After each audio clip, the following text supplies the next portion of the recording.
Hello, everybody.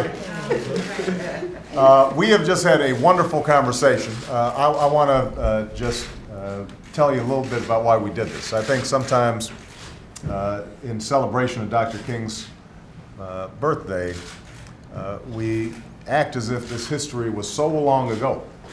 And the reason we brought together some elders and some young people, very briefly, was not just to visit the Oval Office and see the Emancipation Proclamation, which is going to be on loan to us, but it's also just remind us that there were some extraordinarily courageous young people, like Dr. Dorothy Height, like Mrs. Eleanor Banks, and Romaine Thomas and her husband, and others who were actively involved in bringing about one of the great moments in United States history.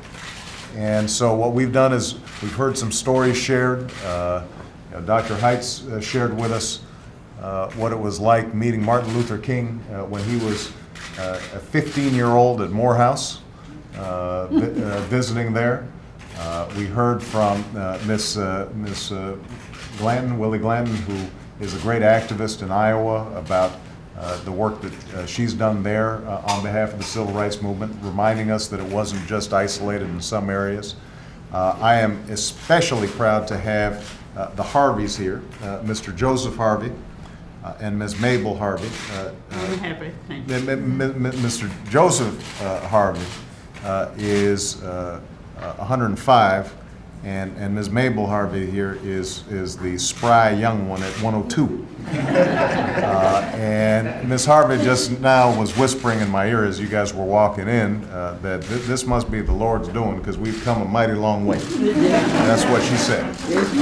And so that's wonderful to hear. We heard from some young people here who were sharing in these stories and understanding that this is a living history.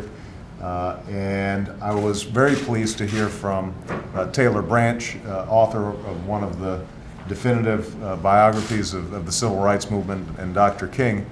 He shared, I thought, a really interesting idea, which is that not only is Dr. King's birthday a time to celebrate service, to reflect and study on how we have helped to perfect our union, but that it should be a day in which each of us individually also try to stretch out of our comfort zones and try to do something for others and to reach out and learn about things that maybe we've shied away from.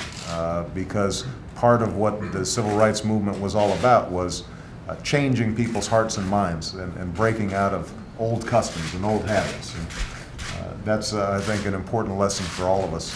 On this day are there things that we can try to do that might have seemed impossible, but we know are worth doing, and can we apply those principles that we know to be true in our own lives and in our society. So I'm just so grateful that we had this opportunity to share with everybody, and I want to wish everybody around the country a day in which they reflect on the extraordinary contributions that ordinary citizens can make each and every day to make America the most hopeful country in the world.